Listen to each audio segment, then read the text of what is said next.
Esta es nuestra última sesión, así es que espero que para este punto todos tengan acceso a las notas. Si no lo tienen, con toda confianza háganoslo saber, y es un PDF con un montón de páginas que hemos cubierto, hemos hablado acerca de ellas y bueno, las hemos transportado, transcrito y puestas aquí en el PowerPoint, pero es básicamente las mismas notas que están ahí, nada más que en PowerPoint, que entre paréntesis, los PowerPoints, si ustedes ven, ya esta es la última lección, la última sesión, pero tenemos todo el cuaderno en PowerPoint también, así es que si desean los PowerPoints, se los podemos hacer llegar. Lo que les hemos hecho llegar típicamente ha sido el cuaderno completo, ¿verdad? Pero aquí está esto definitivamente disponible para cada uno de ustedes. Vamos a hacer, de cierta manera, un resumen de esto rápidamente y entrar en lo que es la aplicación del texto, cómo aplicamos el texto al final de la conversación, que es uno de los ciclos de lectura que hemos estado hablando. Pero acuérdense que hemos estado hablando acerca de 7 preguntas interpretativas, las cuales nos ayudan como intérpretes modernos a pensar en todos los asuntos hermenéuticos. La palabra clave es la cuestión de modernos. ¿Por qué? Porque otra vez estamos hablando de la interpretación de un libro, el cual, lo hemos dicho anteriormente, ¿sí?, fue escrito para nosotros, pero no fue escrito a nosotros. Entonces, no se incluye, pero hay un reto grande en cuestión de distancia cronológica, cultural, en cuestión de idioma, de idiosincrasias, contextos, y por eso es que requiere una metodología para saber cómo interpretar esto. Las preguntas son estas, y las hemos hablado ya. Número 1. O están por orden alfabético, pero es básicamente qué es lo que dijo el autor original. Eso es lo que se llama la crítica textual. Iniciamos con el texto. La frase que hemos usado repetitivamente es que el texto determina el sermón. El punto del sermón es el punto del texto. El bosquejo del sermón es el bosquejo del texto. En este caso hemos hablado de interpretar por lo menos a nivel párrafo. Es lo que necesitamos interpretar. Cuando hablamos de interpretar a nivel párrafo, no implica que tenemos que predicar todo el párrafo. Es simplemente que si vamos a predicar 3 versículos, 5 versículos, los versículos que vayamos a predicar, ¿sí?, tenemos que asegurarnos que la interpretación de esos versículos esté basada en la interpretación de la idea general que tiene ese párrafo. Es lo mínimo de lo cual podemos interpretar, o en este caso, la exposición de un texto. Entonces, por eso es que tenemos que iniciar con la idea central de ese párrafo. Muchas de las veces esos párrafos o ese párrafo trae varias ideas centrales. Entonces, eso depende, obviamente, de lo que nos está enseñando el texto. La otra cosa que he mencionado, y aquí quiero recordarlo esto, que Dr. Bob Utley en su comentario, y no es el único, obviamente hay muchos comentarios, pero él hace algo que en lo particular, a través de 30 años que he estado bajo la tutoría de él, porque lo conocía, él fue mi maestro cuando yo estuve en la universidad hace 30 años, 32 años ya, pero es la cuestión de que en su comentario, él típicamente, el comentario lo divide, y si ustedes pueden visualizar, no lo voy a poner en la pantalla por cuestión de tiempo, pero lo pueden visualizar el comentario. Él agrupa los textos en rectángulos. Entonces él pone 3 textos, 5 textos, 4 textos, en fin, diferentes porciones de los textos, de los capítulos, en rectángulos. Cada agrupación de esos rectángulos es básicamente una oración en el idioma original. Entonces, cuando los idiomas originales no se dominan, sea el griego, sea el hebreo, en lo que se escribió el arameo, en lo que se escribieron estos libros, la Biblia, entonces esto te da una referencia para que pensemos en términos de oraciones, gramaticalmente hablando. En fin, todo esto lo menciono una vez más porque la pregunta que tenemos que hacernos es ¿qué es lo que dijo el autor original? Número 2 es ¿qué es lo que quiso decir el autor original? Y aquí es donde entramos en lo que se le llama la exégesis. Aquí es donde entramos ahora sí a empezar a desmenuzar, a empezar otra vez a entender no solamente las palabras del autor, pero empezar a entender el trasfondo de esas palabras, empezar a lidiar con el lenguaje que usa, la terminología que usa, las referencias que usa, en fin, todo eso. Con el favor del Señor, la próxima semana estamos yendo para Guadalajara, y el estar en Guadalajara, en México, en esa parte central del país, Guadalajara tiene características únicas que son diferentes si estamos en el norte del país de México, si estamos en la península o en el sur de México, si estamos en la Ciudad de México, hay características. Entonces piensen conmigo en términos de esas características que hay en cada región, en cada país, siendo de diferentes países que nos conectamos en esta hora. Entonces me refiero a que ahí es donde tenemos que investigar esa cuestión contextual para poder indagar no solamente lo que el autor está diciendo, pero ahora lo que el autor está implicando con lo que está diciendo. Ahora, esto es extremadamente importante porque como ejemplo de este tipo de interpretación o de metodología, quiero que piensen en términos de las epístolas. Y una vez más, esto lo he repetido anteriormente y lo voy a volver a decir como ejemplo simplemente. Típicamente en los evangelios tenemos las palabras de Jesús, documentadas, lo que Cristo dijo, lo que Cristo enseñó, los principios de Cristo.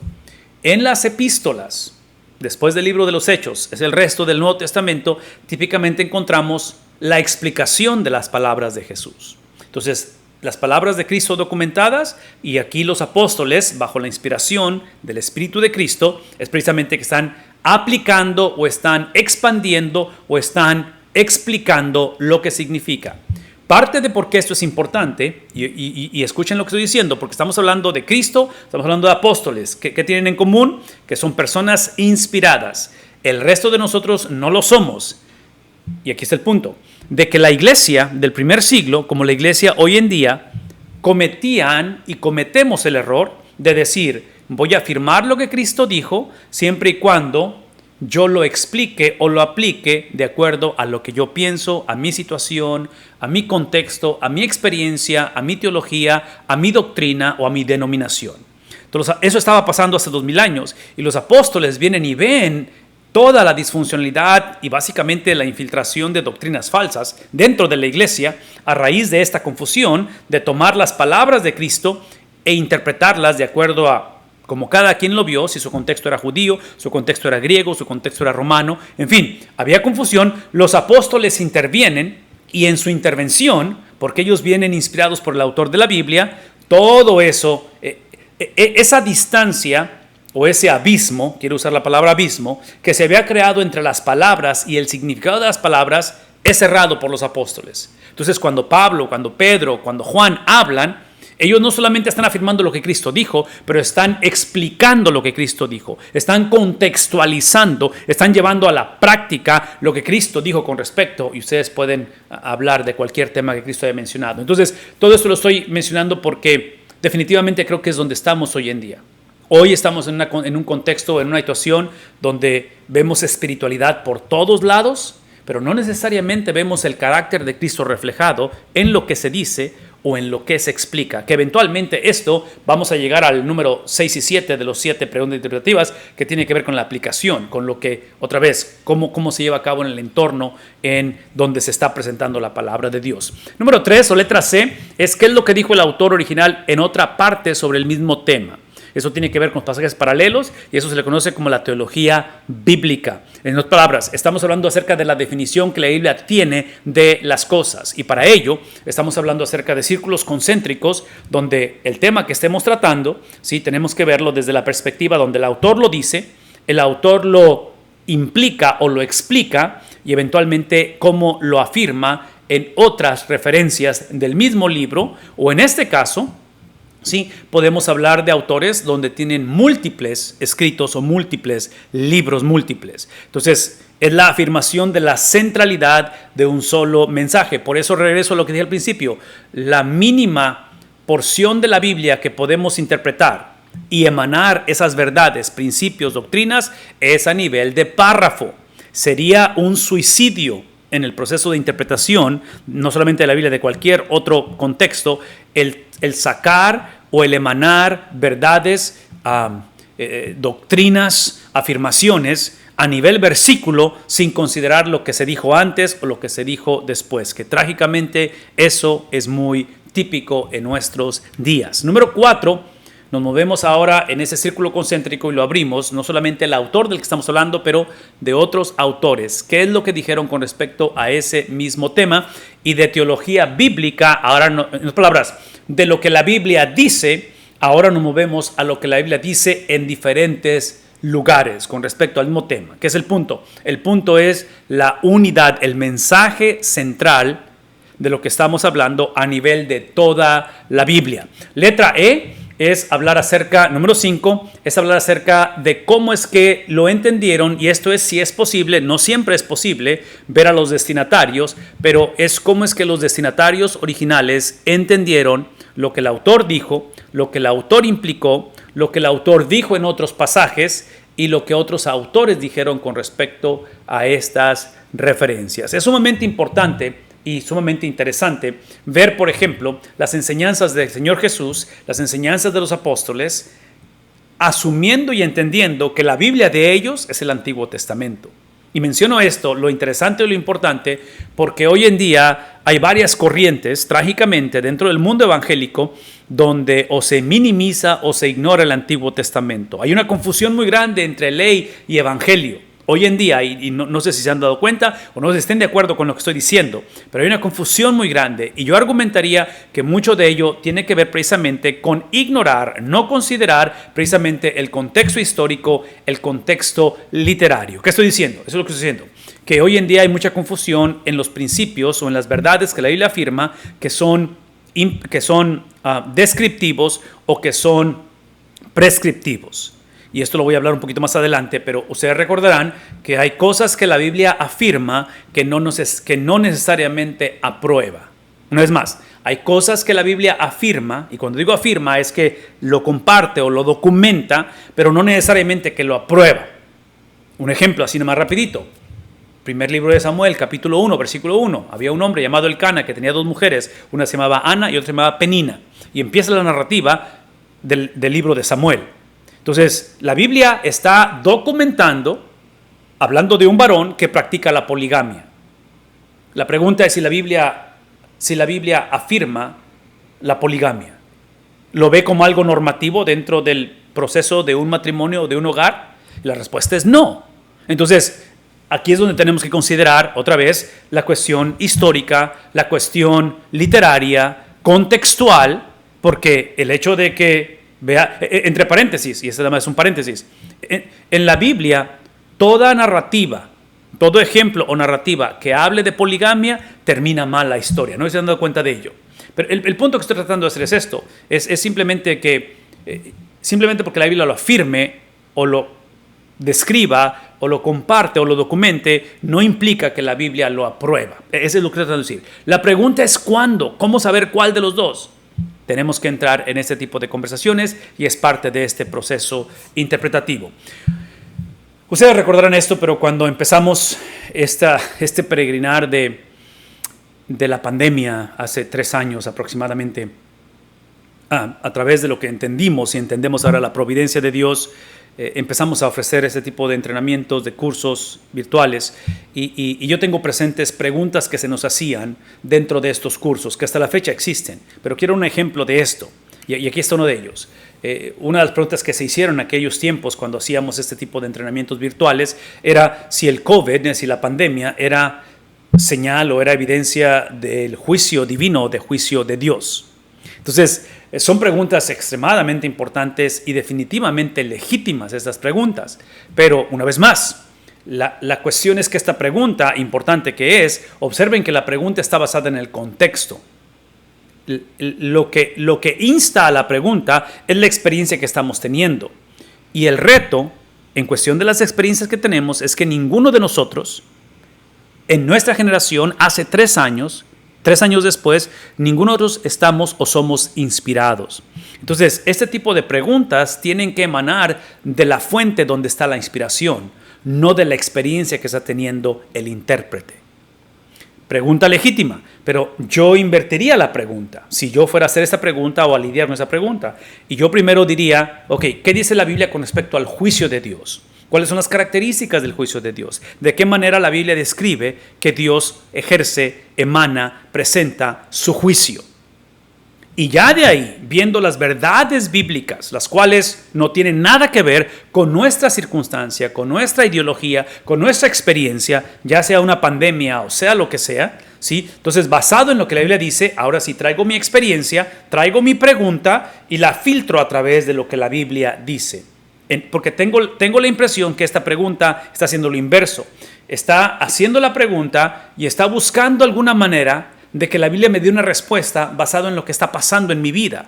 Y ahí es donde potencialmente nos vamos a meter en problemas y otra vez, especialmente si la Biblia no encaja en mi idea preconcebida o en la experiencia que estoy teniendo, porque esta pregunta fácilmente puede implicar que a través de esta situación tan difícil que todos atravesamos, tuvimos pérdidas y tal vez mamá falleció a raíz de esta pandemia. En fin, me explico. Entonces tratamos de buscar esa explicación, la cual es una necesidad nata o algo intrínseco que todos tenemos. Queremos saber la razón por la cual sucede. No sé si han visto las noticias, pero esta mañana trágicamente hubo otra balacera en una de las escuelas cristianas en el estado, en la ciudad de Nashville, en Tennessee. Entonces es una tragedia, ¿verdad? Niños fallecieron, alguien entró a la escuela, empezó a disparar, mató niños, mató adultos también. Pero aquí está el punto. Vemos esas tragedias y son incomprensibles, irrazonables, y el punto es este. Si ustedes ven las noticias, tratamos de buscar el por qué. ¿Por qué suceden? Entonces, inevitablemente la experiencia del ser humano lo trae o lo orilla a, de alguna manera, lidiar con cuestiones teológicas, con cuestiones que tienen que ver con la relación del hombre con el hombre. En fin, estoy haciendo este tipo de comentarios simplemente porque son preguntas legítimas, pero en el mundo ideal lo que deseamos es una interpretación sana, saludable y bíblica de la palabra de Dios, donde como predicadores y maestros de la Biblia eduquemos y discipulemos en el hogar y en la iglesia a valorar y entender lo que la Biblia dice, lo que la Biblia implica, lo que la Biblia dice en otros pasajes, lo que otros autores dicen de la Biblia con respecto al tema que estamos llamando, y hablar o tratar de ver lo que los destinatarios originales entendieron. 5 preguntas, ¿verdad? Estoy hablando de ellas, ¿sí? Para que cuando vengan preguntas en la vida, tengamos la información, tengamos la base, tengamos el conocimiento, entendamos que este proceso me lleva a algo autoritativo, de que esta es la verdad de Dios, no porque lo creo, es la verdad de Dios, no por las experiencias que tengo, la verdad de Dios, no porque cambió mi vida. Todo eso es importante, pero esta es verdad de Dios porque este proceso interpretativo me lleva a la conclusión de afirmar la veracidad del carácter de Cristo a través de todo ello, que cuando tengo que lidiar con estas preguntas que, otra vez, todos en algún momento vamos a tener que lidiar con ellas, tengamos un fundamento, tengamos un proceso, tengamos una cosmovisión que nos permita navegar esto. ¿Qué estoy diciendo, hermano? Es lo que estoy diciendo. Todo lo que estoy diciendo es de que al final de la conversación, otra vez, legítimo que puede hacer esto, ¿sí? Tenemos que, de alguna manera, ver la garantía o la promesa de la palabra de Dios, que es la exaltación de Cristo, aún en medio de preguntas dolorosas. Aún en medio de preguntas que potencialmente no tienen una respuesta inmediata o una respuesta favorable o una respuesta que me beneficia a la persona que está preguntando. Pero Cristo va a ser exaltado en medio de todo ello. Para llegar a esa situación, lo que deseamos es la predicación y enseñanza de su palabra de una manera constante que moldee la perspectiva de la vida, porque este tipo de experiencias van a poner a prueba lo que creemos, cómo vemos la vida, lo que entendemos, quién entendemos que es Dios y por lo tanto qué es lo que entiendo o quién entiendo que soy yo. En fin, todo eso otra vez son preguntas legítimas. Otra de las cosas preguntas que hicieron en aquel tiempo otra vez son legítimas, pero feminismo radical, homosexualismo, aborto, humanismo, materialismo, la pandemia, temblores, todas estas situaciones. Y la pregunta es, ¿estamos ya ante el fin del mundo? Otra vez, preguntas legítimas, ¿verdad? Esta es la realidad de nuestra cultura, de nuestro mundo. Pero una vez más, la pregunta no es si estas son señales del fin. La pregunta es, ¿qué dice la Biblia con respecto al fin del mundo? Esa es la pregunta realmente. Y si esto realmente, de acuerdo a lo que dice la Biblia, encaja el asunto. En fin, empezamos con la Biblia. ¿Cuál debe ser la cosmovisión de todo cristiano en este tiempo en cuanto a la segunda venida de Cristo? Bueno, la cosmovisión de todo cristiano tiene que ser la cosmovisión de la Biblia, lo que la Biblia dice con respecto a la segunda venida de Cristo. La pregunta es cómo saber qué es lo que dice la Biblia con respecto a la segunda venida de Cristo. Bueno, por seguro, esta es una cosa que no podemos seguir haciendo para saber qué es la cosmovisión de la Biblia con respecto a este tema o cualquier otro tema. Lo que no podemos seguir haciendo es indagar este tipo de preguntas o cualquier pregunta basado en el cristiano en este tiempo. ¿Por qué? Porque el cristiano en ese tiempo no es autoridad, no es inspirado, no es en sí la fuente donde emana la verdad. La verdad emana exclusivamente del autor de la Biblia, que es el Espíritu Santo. Entonces, todo lo que estoy haciendo es tratando de tomar preguntas que se nos hicieron e invertirlas para que veamos que la respuesta a esto, ¿cuál es la cosmovisión? Debe ser la cosmovisión de la Biblia. Pero una vez más, y esto suena crítico y yo sé que lo repito constantemente, pero lo voy a decir una vez más.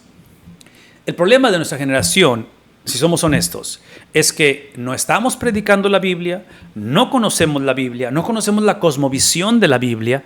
Entonces, al no conocer la Biblia, al no conocer las Escrituras, cuando estas preguntas vienen, no tenemos de dónde agarrarnos, no tenemos de cómo procesar la realidad tangible que tenemos enfrente de nosotros, y esa es la razón por qué este curso esperamos que sienta las bases para ello y nos mueva y nos motiva a literalmente poder presentar, poder otra vez dar esa afirmación de lo que el Señor ha dicho a través de las edades por medio de su palabra. Aquí es donde entramos ahora sí en la cuestión de estas preguntas que estamos hablando, pero observen que esta pregunta es la número 6. Entonces, las preguntas que acabo de enlistar, legítimas que son, esto es lo que típicamente esas preguntas del COVID, de la pandemia, en fin, todo lo que hemos puesto ahí, esto es lo que están haciendo. Y otra vez, las personas que hicieron estas preguntas hace 3 años, yo les doy completamente el beneficio de la duda. Y ese es el beneficio de la duda. Lo que yo asumo es que el cristiano promedio no conoce o no sabe de un proceso o de un sistema de interpretación. Entonces, el cristiano promedio ha sido discipulado o enseñado a que este es un libro en el cual Dios habla, lo cual lo hace, pero trágicamente nos acercamos a él precisamente con la pregunta número 6 y la pregunta número 7, que tienen que ver con la aplicación, como la base. ¿Qué estoy diciendo? Que las preguntas que acabo de poner en la pantalla, que se hicieron hace 3 años, literalmente descartaron las primeras 5 preguntas interpretativas y se fueron directamente a la cuestión de preguntarse cómo se aplica la segunda venida de Cristo, cómo se aplica una pandemia, cómo se aplica la muerte, cómo se aplica la depresión, cómo se aplica la homosexualidad en la cuestión de nuestro entorno. Y una vez más, no, nada en contra del entorno en que vivimos, pero el problema es que nosotros no somos inspirados. El problema es que no podemos iniciar con la aplicación. Esta noche hablaremos de aplicación en un momento, y es extremadamente importante. Pero observen que son 7 preguntas interpretativas y que hasta la 6ª es donde hablamos acerca de nuestro entorno. Es la aplicación en la cultura. La número 7, que es la última, es la cuestión de la implementación y devoción personal. ¿Cómo es que, ya que indagué lo que el autor original dijo, implicó, dijo en otros pasajes, otros autores dijeron, y ya que indagué cómo es que los destinatarios de Moisés escucharon el Pentateuco, escucharon la narrativa de Levítico, la narrativa de Números, cómo es que los destinatarios del historiador Lucas entendieron y escucharon el Evangelio de Lucas, el libro de Hechos, es entonces que ahora sí puedo decir qué es lo que esto significa en mi vida, qué es lo que Dios está diciendo en mi situación y en mi condición. Por favor, escúchenme. Esa es la tarea de todo predicador, de todo maestro de Biblia. Tenemos que lidiar con esto. ¿Por qué? Y esta es la razón. Porque tenemos no solamente el llamado a hacerlo, somos llamados a predicar el Evangelio, somos llamados a enseñar, tenemos un don. Dios nos dio esos dones de la presentación, de la comunicación, del conocimiento, para aquellos que otra vez están conectados a través de estos cursos de seminario. Es una bendición, esas escuelas teológicas, este proceso sistemático de aprender la Biblia. Entonces, tenemos el privilegio de estar limando o estar ¿cómo se dice esto? Estar mejorando ese don o creciendo en ello conforme mejoramos y avanzamos y tenemos más herramientas para el avance de todo ello. Pero aquí está el punto. El punto es que no solamente tenemos el privilegio de pasar tiempo haciendo este tipo de cosas que nadie nos tiene aquí a la fuerza. Bueno, a lo mejor en las clases de seminario sí lo tienen a la fuerza, pero me refiero a la cuestión de que estamos aquí porque amamos la obra, amamos al Señor. Pero aquí está mi punto. Ese amor que sentimos, ese llamado que el Señor ha puesto y que en muchos es claro, es evidente y lo hemos ejercido y lo hemos administrado por varias décadas o años. Para algunos estamos cuestionando y tratando de indagar qué hacemos, cómo le hacemos. Vean lo que voy a decir. Todo eso es literalmente el piso, no es el techo. Es el principio, no es el final. Y digo esto porque esto que hemos recibido, que es de gracia que hemos recibido, este llamado, esta pasión por la palabra de Dios, el ser entrenados, el tener esas herramientas, por favor escúchenme, eventualmente todo esto va a ser procesado o va a ser expresado en cómo lo administramos en la vida de otros. Entonces, esto que estamos viendo, que hemos visto por 8 semanas y que estamos concluyendo en esta noche, es precisamente la cuestión de entender o de poder sentir de una manera saludable el peso sobre los hombros.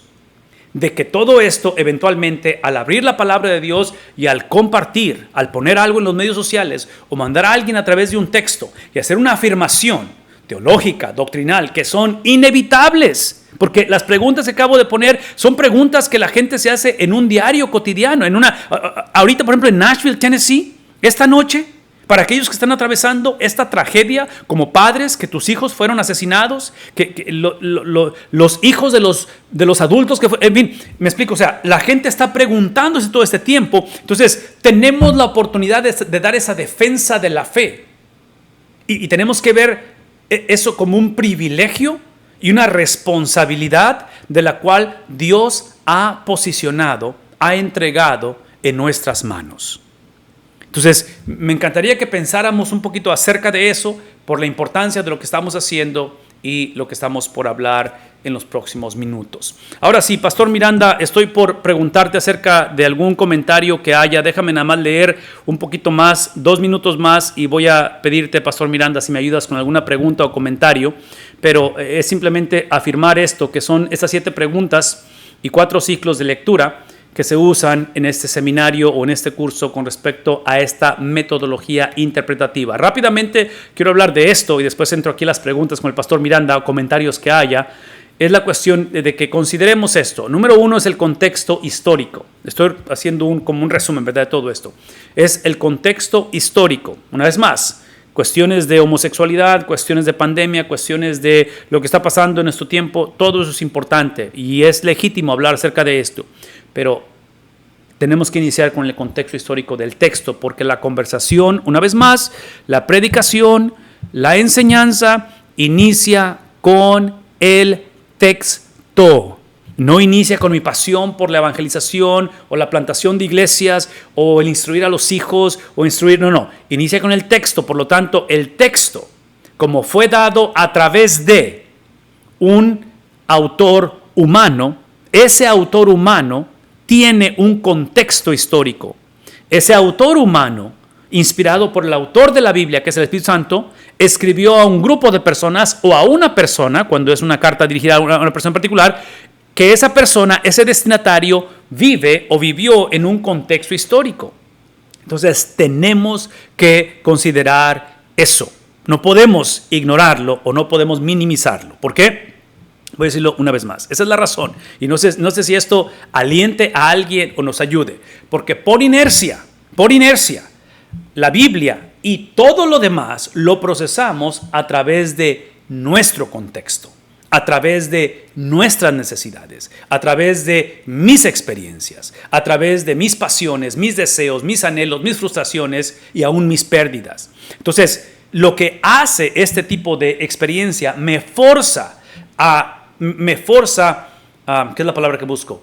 Me forza a desprenderme de lo que por naturaleza yo hago, que es mi contexto. Yo creo que Dios existe, pero Dios existe para mi contexto, para mi beneplácito, para que me ayude, para que me socorre, para que, otra vez, y ahí es donde nos metemos en problemas, ¿no es cierto? Porque yo preestablecer quién es Dios y qué es lo que Dios debe de hacer, es obvio que no va a funcionar, porque Dios no funciona de acuerdo a mis ideas preconcebidas. Dios ya ha obrado, Dios ha trazado un plan eterno, el cual es redentor y es eterno. Ese plan eventualmente habitó entre nosotros, su nombre es Cristo, y literalmente esa revelación especial que es su palabra, dada en un contexto histórico, fue encarnada a través de un varón, el cual eventualmente viene por segunda vez, literalmente a llevar la culminación de todas las cosas. Y ahorita que estamos en medio de contextos, en medio de experiencias, en medio de altas y bajas, necesitamos regresar a la inspiración de la palabra de Dios. Número 2 es el contexto literario. Esto lo hemos hablado otra vez, pero es otra vez, tenemos que entender que conforme el autor de la Biblia habla a través de un lenguaje humano, no es el de nosotros. Entonces, hay muchas cosas que en los últimos 2-3 días hemos estado diciendo de Chabelo, ¿no es cierto? Y para los que crecimos viendo a Chabelo y los que conocemos la cultura hispanoamericana en Latinoamérica, sabemos quién es Chabelo. Pero mis hijos que son segunda generación de hispanos o los que son tercera generación de hispanos en Estados Unidos, que no saben quién es Chabelo, no crecieron viendo a Chabelo, si ustedes hacen una broma o mandan uno de esos memes en ellos no van a saber de qué se habla. ¿Por qué? Porque ellos es un contexto que ellos no entienden, ¿me explico? Entonces, ¿qué estoy diciendo? Que trágicamente así leemos la Biblia muchas de las veces, así la predicamos. Y voy a ser honesto con ustedes, ¿ok? Y otra vez, esto es difícil de hablarlo, pero esta es la realidad. Si esa es la manera en que pensamos, existimos, nos movemos y inclusive lidiamos con algo que es sacro, la palabra de Dios y la comunicación de ella, esa es una de las razones por qué la iglesia no crece. Porque estamos atrayendo solamente a aquellos que saben quién es Chabelo. ¿Me explico? Porque son los filtros con los cuales predicamos. Entonces, es inevitable hablar de Chabelo para los que crecimos viendo a Chabelo, pero la pregunta es, ¿cómo es que mi contexto de donde yo vengo, mi lenguaje que yo hablo ahorita, que no es el cual fue escrito la Biblia, cómo es que Dios tiene la habilidad, de acuerdo a la inspiración de este libro, el usar mi persona en el siglo XXI, en mi contexto, con mis limitaciones, dentro del entorno en que vivo, cómo es que este libro tiene la habilidad de usarlo para exaltar la gloria de Dios? Esa es la predicación para mí. No es porque yo soy bueno, porque soy muy dotado, porque soy muy apasionado. No. Sí, Dios obra porque su palabra lo dice. Dios obra porque Él ha dado esta palabra. Entonces, la cuestión de ser embajadores, de ser, otra vez, mensajeros, profetas en nuestro tiempo, en cuestión de la predicación de la palabra de Dios, es simplemente un privilegio. Y entiendo que estoy limitado en lo que yo hago. Entiendo en lo que yo sé, porque yo solamente puedo pensar a través de mi entorno, a través de mi crecimiento, a través de mis experiencias. Pero lo interesante es que cuando predico, lo interesante es cuando soy llevado a ejercer este llamado de parte de Dios, estoy comunicando un mensaje que no es mío, que no es de mi entorno, que no es en mi contexto, que no fue dado a mí necesariamente. Fue dado a alguien más y simplemente soy administrador de ello. Y esa es la razón por qué la gente es salva. Esa es la razón por qué la gente viene a una convicción por la palabra de Dios, no por mi contexto, no porque sé y entiendo la cultura en que vivo. En fin, todo esto necesitamos considerar una vez más porque es parte de ello. Hay distintivos gramaticales, aquí es donde se pone un poquito difícil la cosa, y personas como Dr. Bob Utley son un regalo para la iglesia porque él va a lidiar con estas cosas más en detalle y va a poder transicionarlas desde los idiomas originales de la Biblia a los idiomas que nosotros hablamos y nuestros contextos. La selección de palabras es lo que acabo de mencionar. O sea, otra vez, pensar en Guadalajara, pensar en el norte de Baja California, pensar en Chile, pensar en Honduras, van a usar palabras que tienen diferentes significados. Lo mismo sucede con la palabra de Dios. Tenemos que considerar ello. ¿Qué acerca del género? Una vez más, hay una razón específica por qué. ¿Sí? Encontramos a Moisés escribiendo esos libros de la manera en que lo escribe. Hay una razón específica por qué encontramos, en este caso, a los profetas escribiendo lo que escribió Daniel. Es una razón por la cual específica encontramos literatura apocalíptica. Tenemos que considerar el género que se está escribiendo esto. Pasajes paralelos, ya lo hablamos esto, pero estamos hablando acerca de esos círculos concéntricos que tienen que ver otra vez con la centralidad de la verdad de la cual estamos tratando de comunicar, basado a nivel de párrafo, mínimo a nivel de párrafo, esa afirmación que estamos tratando de decir a través de la predicación. Ok, pastor, háblame por favor, ¿algún comentario o pregunta? Hasta aquí.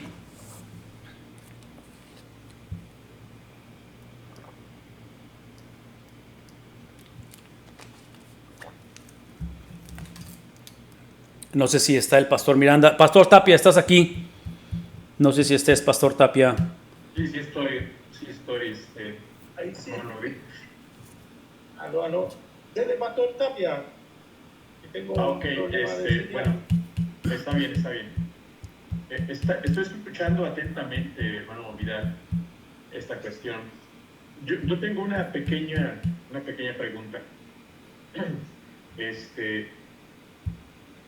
¿Por qué a veces la mayoría de los cristianos mayores, incluyendo pastores y no pastores, como que su método interpretativo es ver 40 o 50 años atrás? A ver si puedo plantear la pregunta. Porque muchos creyentes de edad adulta, para interpretar la Biblia, se van a los años 60 o 70. Mi pregunta es, ¿será que por eso la generación actual no entiende cómo estamos vinculando las verdades bíblicas con lo que está ocurriendo ahora? Cuando dices que se van a varias décadas hacia atrás, te estás refiriendo como referente para lo que tiene que ocurrir ahora, ¿verdad? ¿Sí? Ok, sí. Es decir, por ejemplo, en cuestión de himnología, ¿no? Deberíamos de cantar lo que se cantaba en los años 70, 80, ¿verdad? Uh-huh. Para cuestión de misiones, deberíamos hacer lo que se hacía en ese tiempo. Para cuestión de vestir, deberíamos vestir como se... Todo es cuestión, no sé si me estoy explicando, moralismo. ¿Por qué esta cosmovisión de esta generación de los baby boomers? ¿Cómo está esta generación? Sí. Yo pienso, hermano, que eso es inevitable, porque ahora que pienso en mis hijos, que ya son jóvenes adultos, yo tengo la impresión que ellos, si les pregunto, nunca les he preguntado y tal vez no les quiero preguntar, pero tengo la impresión que ellos van a decir algo así de mí o de nuestra generación. Entonces, ¿qué es el punto? De que esas preferencias personales es un tiro al blanco que está en movimiento. Todas esas cuestiones, inclusive hablar de himnología, cómo empaquetamos esas verdades teológicas, esa doctrina rica que encontramos en los himnos, es algo que se está moviendo a través de la historia, a través de las generaciones, porque tú sabes, hoy en día hay mucha himnología empaquetada en versiones más modernas, o en fin, como le quieras llamar, pero es la misma lírica y muchas veces la misma melodía a veces, pero suena un poquito diferente porque hay muchas cosas que han cambiado. Entonces, siento que hasta cierta manera, pastor, es inevitable, hasta cierta manera, número uno. Y como es algo que está moviéndose constantemente, regreso ahorita a nuestros hijos y ya algunos nietos ya nos ven un poquito así diferente. Yo recuerdo cuando salió, por ejemplo, el famoso Instagram, que muchos de nuestros hijos y nietos no estaban en Facebook, estaban solamente en Instagram. ¿Por qué? Una es porque los papás están en Facebook y no quieren estar con los papás, número uno. Y la otra es porque es otro tipo de generación. Y menciono simple esto, uso los medios sociales como una de esas cosas que son cosas que están moviendo. Entonces, pastor, siento que es inevitable. Cada generación tiene sus preferencias personales. Y la otra, acuérdate de esto, cada generación, y específicamente en la himnología, déjenme hacer este paréntesis, y no sé si van a estar de acuerdo conmigo, pero lo voy a mencionar. Yo argumentaría que uno de los propósitos de la música dentro de la adoración al Señor es de que toque las emociones de la persona, porque la música tiene esa habilidad o tiene ese propósito. Es obvio que la adoración a Dios no es emocionalista, pero involucra las emociones.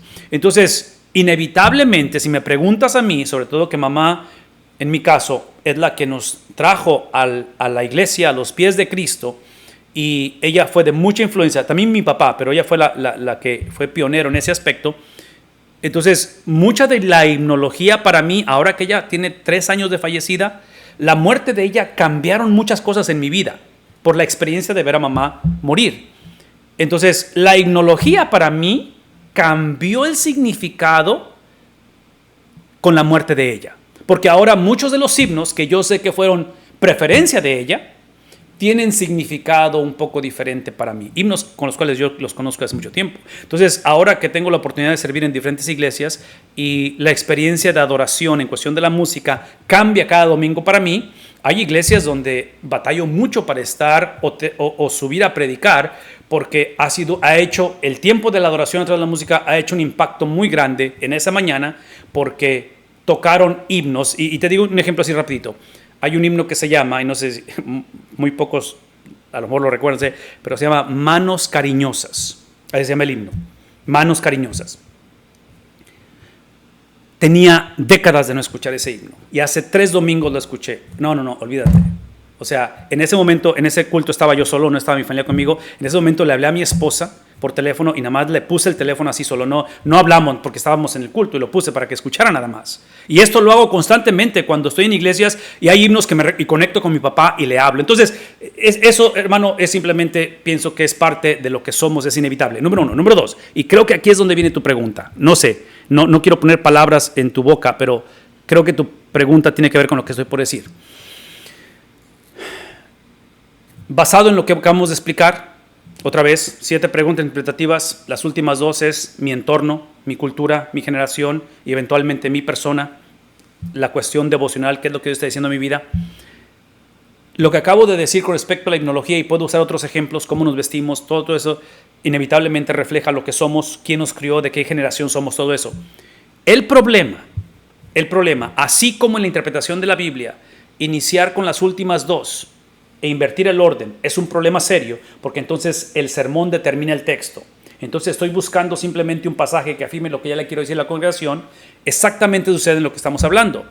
Cuando mis preferencias personales en metodologías, la palabra clave aquí es metodologías, no teología. Teología es otra cosa, ¿verdad? Metodologías. Pero cuando la metodología, mis preferencias personales, son invertidas con la teología y pensar que o afirmar que cierto tipo de experiencia o de metodología en la música es la única que existe y que glorifica a Dios, ahí es donde hay problema. Cuando la metodología en cómo hacemos escuela dominical, grupos pequeños, cómo es que hacemos plantación de iglesia, cómo es que hacemos un viaje misionero, metodológicamente hablando, cuando esos los tratamos como si fueran teología, como si fueran doctrina, como si fueran inmovibles, es donde nos metemos en problema.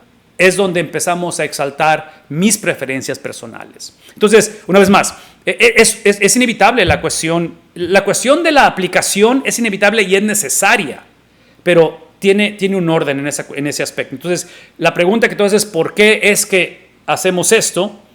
Yo pienso que lo hacemos porque es inevitable, pero el problema es que está invertido el orden. Y ahí es donde potencialmente, en lugar de usar el ejemplo de Cristo, porque el ejemplo de Cristo, y esto lo he hablado mucho, el ejemplo de Cristo, y no solamente ese ejemplo, pero la doctrina o la teología, la cristología, combinada con la misionología, que son las 2 caras de la misma moneda, la persona de Cristo y la obra de Cristo, es que Cristo no solamente iba a morir por nosotros, en 2 semanas lo celebraremos, pero Cristo tenía que vivir por nosotros. Entonces, la vida de Cristo implica su encarnación, implica su caminar sobre la tierra. No es accidente que los evangelios invierten la mayor parte de los escritos en la pasión de Cristo, pero incluyen parte de su vida terrenal. ¿Qué es el punto? El punto es que esa encarnación de Cristo, ese espíritu, esa naturaleza misionera, es la que se nos ha olvidado. Entonces, ahí es donde tu pregunta encaja, porque aun cuando mi preferencia es esto, mi preferencia es esto, mi preferencia es esto, sobre todo en la edad que tengo ahorita, y sabiendo que existe un océano de gente que que tienen la mitad de mi edad y que vienen de un contexto muy diferente al mío y que piensan muy diferente, entonces la pregunta es cómo usar lo que sé, cómo usar mi experiencia, cómo usar otra vez mi conocimiento, todo lo que soy, cómo usarlo como vehículo para la presentación de lo que no cambia y de lo que necesitan. Entonces siento que tu pregunta tiene que ver precisamente con esa posible confusión de metodología con teología, que lo que termina haciendo, y esto va a sonar un poquito feo, ¿ok? Termina idolatrando la metodología a expensas de sacrificar la teología o la doctrina. Entonces, al final, la iglesia termina siendo con una homogeneidad, no tanto doctrinal o teológica, pero metodológica, donde todos los que nos reunimos en esta iglesia estamos aquí porque nos gusta lo mismo en cuestión metodológica, número uno. Y la otra es que no nos incomoda que hay un mundo y un mar de gente que va a una eternidad sin Cristo, porque estamos casados con la metodología. Otra vez, no sé si eso es lo que implicaba tu pregunta, pero es lo que me hiciste pensar, pastor. Sí, porque por ejemplo en función de células, ¿no? Cuando nace este movimiento, ¿no? Para llevarlo un poquito a la aplicación, cuando nace el movimiento de células, como nuestra metodología bautista no está dentro de esa metodología para algunos, entonces lo desechamos, ¿verdad? Y esto pues es un problema porque no estamos partiendo del texto bíblico. Entonces cuando vamos a Hechos vamos a encontrar que había reuniones en las casas. El problema va a estar de qué es lo que estamos enseñando, ¿no? Ahí puede estar el problema de si estamos compartiendo el evangelio, de si estamos edificando, de que si esto responde al extendimiento del reino de Dios, etcétera, etcétera. Pero como, no sé si, a ver si entendí, ¿verdad? Que nuestra teología tiene que forjar metodología, pero no al revés, o sea, no invertido el punto, ¿no?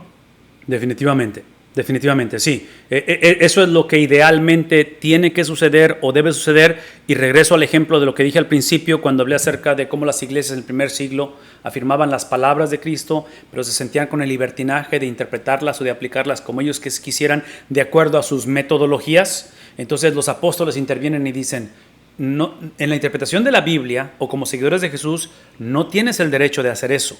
Entonces es por gracia que tienes la habilidad de afirmar lo que Cristo dice, y es por gracia que tienes la habilidad de aplicar lo que Cristo dice. Entonces el contexto cultural, el contexto personal, el contexto otra vez metodológico, social, eso es inevitable. Es obvio que Dios ha escogido usar nuestros contextos, por eso hablamos de contexto histórico, contexto literario, porque los autores de la Biblia humanos estuvieron limitados como nosotros. La diferencia con ellos es que ellos fueron los inspirados. Nosotros no somos inspirados, pero también estamos limitados a ello. Entonces, ese sería y este nada más es un pensamiento que tengo con respecto a ello. Yo diría, y no tengo versículo de la Biblia ni estoy diciendo que es lo que dice el Señor o la palabra de Dios, pero yo diría que Dios ha escogido usar el contexto humano, tanto el inspirado como el iluminado, que somos nosotros. Este contexto, este entorno, estas preferencias personales, ha escogido usarlas para desplegar lo ilimitado, para desplegar la divinidad, para desplegar lo que es más allá del contexto, metodologías, habilidades. ¿Por qué? Porque otra vez, en la exposición de la palabra de Dios, las vidas son transformadas. Y no son transformadas porque tenemos la teología perfecta o porque tenemos el pastor carismático, la situación ideal. No, son transformadas porque la exposición de la palabra de Dios se lleva a cabo. Y el Señor hace lo que Él prometió hacer a través de su palabra. Entonces, debe de inspirarnos, pastor, debe de motivarnos, y sobre todo para los que estamos en esta etapa de la vida, o a lo mejor un poquito más avanzados, que potencialmente en edad y potencialmente nos sentimos ya sea intimidados o nos sentimos, no sé cómo nos sentimos. Por otro lado, la generación joven, y sé que ahorita están conectadas gentes jóvenes, o por lo menos muchos se sienten jóvenes, la generación joven de alguna manera tiene que caracterizarnos, independientemente de donde estemos, que nos caracterice el temor y el temblor traducido con humildad al acercarnos a las cosas de nuestro Dios. Entonces, si podemos de alguna manera alimentar esa mentalidad modelada, Filipenses capítulo 2, la humillación y exaltación de Cristo, donde podamos acercarnos a esta conversación con un espíritu enseñable. Inclusive, déjame decir este comentario. Y no sé si eso está conectado con eso, pero voy a mencionar esto de esta manera. Una de las cosas que hemos estado tratando de enfatizar en lo que enseñamos y en la manera en que predicamos la palabra de Dios es el concepto del ministerio de sucesión. Es la intencionalidad, agresividad y estructura que permite que nuestra generación, independientemente de donde estemos, todo lo que hagamos, lo hagamos con el proceso de pasar la estafeta a la siguiente generación.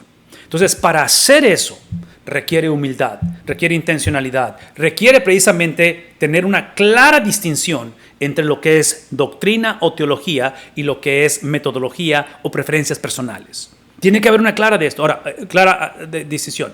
Yo argumentaría, pastor, que la manera de distinguir esto es lo que yo argumentaría, porque yo en lo personal, otra vez, estamos sirviendo en diferentes contextos y muchos contextos no los alcanzo a entender, las culturas son diferentes y hasta la fecha tengo años viviendo en Estados Unidos y hay cosas que no alcanzo a entender, pero aquí es el punto.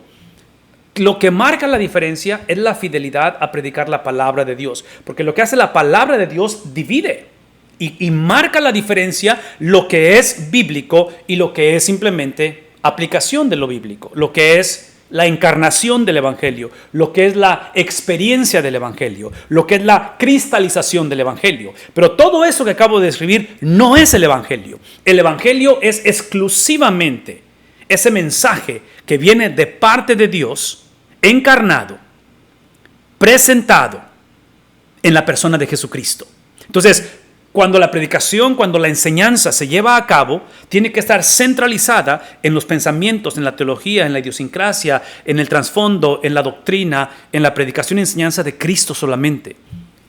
Cristalizada, llevada a cabo, otra vez, a través de diferentes circunstancias y experiencias, grupos pequeños, escuela dominical, lo que sea. Lo cual, otra vez dijimos que son cosas que se están moviendo constantemente. Entonces, si podemos tomar la enseñanza de estas 8 semanas y regresar simplemente a que tengamos esta conversación que tú estás iniciando, en diferencias culturales, diferencias generacionales, son necesarias, pero que emanen de la pasión que tenemos de la palabra de Dios, que nos forza a hablar de esto, que nos forza a decir, ok, ¿cómo estamos intencionalmente pasando la estafeta a la siguiente generación? Es un proceso de discipulado, es lo que es, pero es intencional en lugar de pensar que simplemente se va a dar por naturaleza o por accidente, y lo cual no sucede así.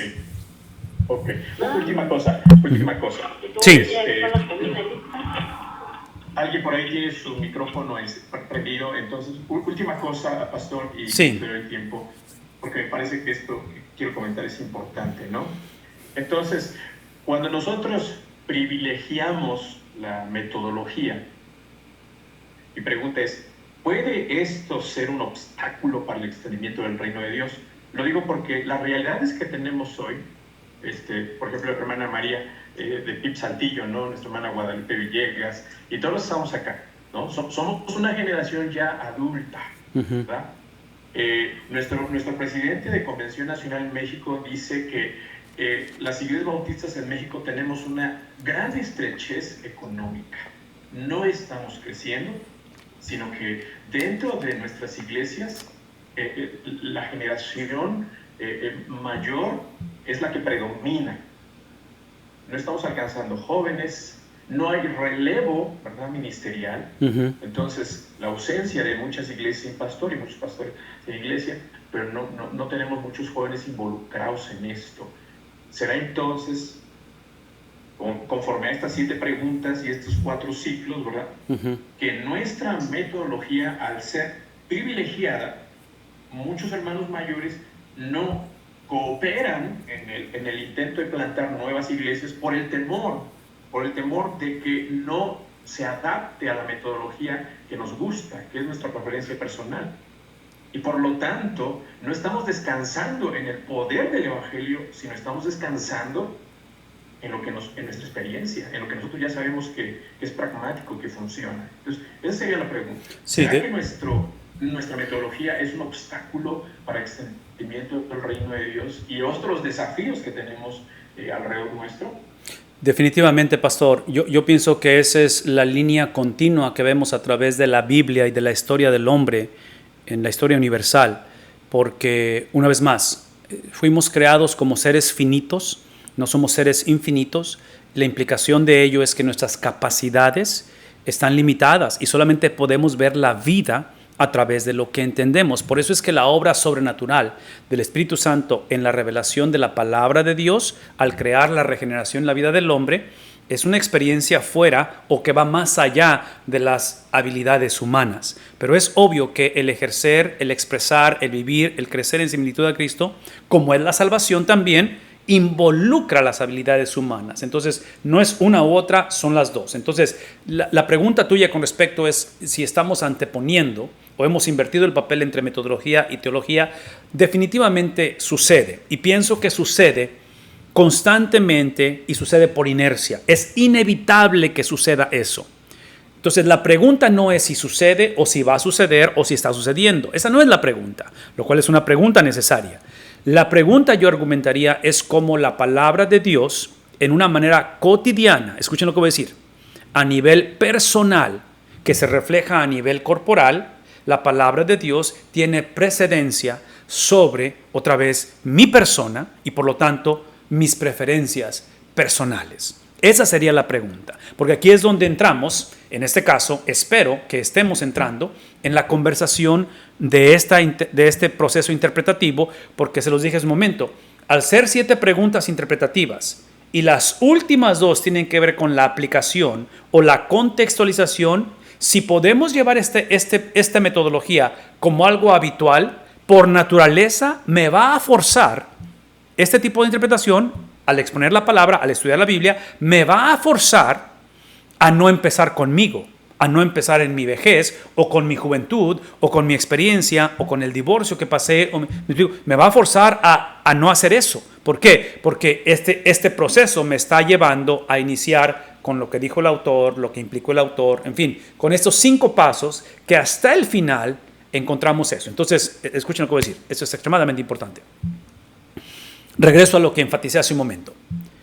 No solamente Dios nos ha llamado a ser administradores de su palabra, pero nos está dando la oportunidad de administrarla para la iglesia y para aquellos que necesitan ser parte de la iglesia que todavía no lo son, necesitan ser salvos.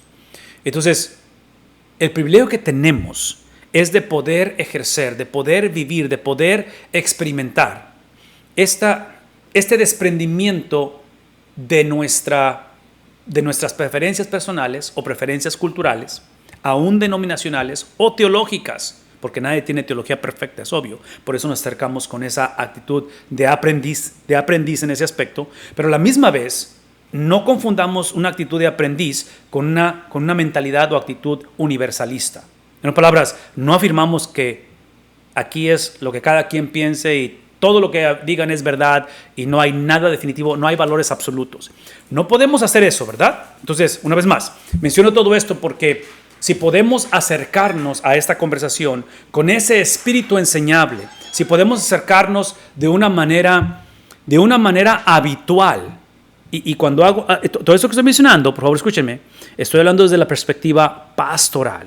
Si nuestra predicación puede modelar esto, si nuestra actitud conforme comunicamos este mensaje puede modelar esto que estamos describiendo. De tal manera que al momento que, otra vez, llevamos la predicación de la palabra de Dios, llevamos la enseñanza de la palabra de Dios, estamos simplemente compartiendo lo que constantemente estamos modelando como estilo de vida reflejado en la exposición de ello. Pero otra vez, esta pregunta que haces, si es que se han invertido el orden, es inevitable. Por eso es que, y aquí regreso al ministerio de sucesión, por eso es que el ministerio de sucesión necesita ser intencional. Ustedes saben esto por experiencia, pero con la pandemia hace 3 años, cuando estábamos en el epicentro de todo esto, y aún ahorita que estamos post pandemia, es exactamente lo mismo. Lo que hizo la pandemia es que aceleró lo que ya existía o venía venir. Hace algunas semanas todavía platiqué con uno de los pastores que recientemente dejó el pastorado para continuar o reempaquetar el ministerio de otra manera y sigue sirviendo al Señor y a la iglesia local de otra manera. Pero aquí es el punto. Una de las cosas que él me dijo que me llamó la atención, y yo creo que esto nos pasó a todos, es que una es de que hay una frase que decimos que la vela, empezamos a quemar la mecha de la vela por los 2 lados. Entonces, fue difícil esa situación de la pandemia, pero lo que hizo hasta cierta manera, porque él me lo platicaba a mí, decía, después de la pandemia y después del primer año en el cual tratamos de regresar a reuniones presenciales, decía él, es donde yo descubrí, o me di cuenta, me dice él, me di cuenta que yo no era, o que yo no soy, o yo no era, porque ya cuando hablé con él ya había transicionado el ministerio, yo no era la persona adecuada o llamada para llevar a la iglesia a esta nueva etapa. ¿Qué es el punto? Aquí es el punto. Esa conversación que tuve con él y lo que me compartió él no solamente es personal, pero es algo que hasta cierta manera hay subjetividad, porque en otras palabras, es lo que él está entendiendo de parte de Dios. Él no salió con problemas de la iglesia, o sea, salió de una manera muy saludable, pero aquí está mi punto. Mi punto es de que, independientemente de lo que él vivió, experimentó, su contexto, su experiencia y todo eso, independientemente de eso, la pregunta es, ¿cuál fue el proceso, o era el proceso, sobre todo en el caso de él que duró, no recuerdo cuánto duró, pero duró bastantes años ahí sirviendo en la iglesia? ¿Cuál es el proceso de la iglesia, no solamente el pastor, para que cuando se llegue ese momento, y en muchos casos ese momento llega a través de la muerte, porque es obvio que todos somos interinos y nadie está aquí permanentemente, ya sea que nos pensionamos y retiramos o jubilamos, o ya sea que el Señor nos jubila, la pregunta es, ¿cuál es el plan del cual estamos literalmente ejerciendo, viviendo? ¿Cómo es que la iglesia se estructura para que, y aquí es donde entra tu pregunta, para que como generación de los que tenemos 50, 60 años, 80 años, los que tienen 20 años, cómo es que como iglesia nos estructuramos para literalmente comunicar, no solamente confesar, pero en la manera en que nos estructuramos? Si piensan en estructura, cómo se hace el presupuesto de la iglesia, cómo la iglesia lleva a cabo sus ministerios, que estamos diciendo abiertamente, todos somos interinos, estamos de paso, no sabemos cuánto tiempo vamos a estar aquí, la ventana es pequeñita, la que estamos aquí, porque los días pasan de volada y el cuerpo constantemente va en decadencia, es obvio, ¿verdad? Entonces, la pregunta es, ¿cómo es que estamos literalmente pasando la batuta, pasando la estafeta diariamente a la generación que viene? ¿Por qué? Porque trágicamente, y es el caso de muchos, que sucede esa transición inevitable, que alguien más va a tener que pastorear la iglesia, pero en lo que confiamos son en sistemas que en este caso ustedes los conocen, es formar un comité de búsqueda de pastor, un comité de púlpito, en fin, ¿qué es lo que sabemos, no es cierto? Entonces, regresando a tu pregunta, pastor, en cuestión de cuando invertimos el orden, yo argumentaría, este sería mi argumento, de que lo hacemos porque es lo que conocemos y es lo que sabemos, es lo que hemos heredado, es simplemente lo que hemos visto. Trágicamente, y lo dijiste hace un momento, sea en México, y yo argumentaría que en cualquier otro país en Latinoamérica y en Estados Unidos es lo mismo, nuestras iglesias le caracterizan típicamente personas de la tercera edad, edad media, tercera edad, y aquí esto va a sonar un poquito prejuicioso también, y son generalidades, lo cual no es bueno hablar en generalidades, porque obviamente hay excepciones de la regla, pero en muchas ocasiones cuando la iglesia tiene una población bastante grande en cuestión de juventud, millennials, generación Z, generación Y, que son las más jóvenes ahora, muchas de las veces, típicamente, y otra vez estoy siendo prejuicioso, le caracteriza predicación que suena como terapia, suena como consejería, suena como un tipo de coaching, que le llaman, como entrenadores, suena como, en fin, ustedes saben, es motivacional, es la palabra, ¿verdad? Motivacional. Y en un momento dado es lo que aparentemente funciona en la atracción, que es el punto de que continuamos perpetuando la ignorancia de las Escrituras. Y eso nos va a llevar a pagar hoy en día y en el futuro consecuencias extremadamente, no solamente severas, vean lo que voy a decir, irreversibles, y piensen en esos términos, porque a nivel cultura, a nivel gobiernos, eso es lo que estamos haciendo, estamos legalizando cosas a nivel cultura y generación, gobiernos, que estamos legalizando cosas que el efecto de dominó que están creando y va a seguir creando, quien va a pagar los platos rotos de ese efecto de dominó es la generación que todavía no nace. Es gente que todavía no nace. Entonces, es exactamente lo que está pasando en la analfabetización de la palabra de Dios hoy en día. Quien va a pagar los platos rotos al final de esto va a ser la generación o las generaciones que todavía no nacen. Dentro del plan de Dios, dentro de la manera en que Dios se ha movido a través de la historia, y estamos hablando acerca de la palabra de Dios, El ejemplo supremo es Cristo, obviamente, ¿verdad? Y Cristo cambia completamente la conversación. Pero piensen en términos de cómo Dios se ha movido, y aquí es donde entra la conversación de un remanente, aquí es donde entra el Señor usando el juicio de Dios para disciplinar a su pueblo y crear un tipo de purificación dentro del pueblo de Dios. ¿Por qué? Porque el propósito es que ese efecto de dominó tiene que detenerse, de alguna manera tiene que detenerse, y requerimos precisamente la obra exclusiva del Espíritu Santo para que regrese esta conversación entre nosotros, despertemos a esta realidad y que el Espíritu de Dios, a través de la exposición de su palabra, encuentre varones, encuentre damas fieles a este llamado, en el cual literalmente no consideremos, no pidamos disculpa y estemos dispuestos a pagar el precio de lo que esto requiere, porque esto requiere literalmente, la exposición de la palabra de Dios va a requerir precisamente ese empuje, esa dirección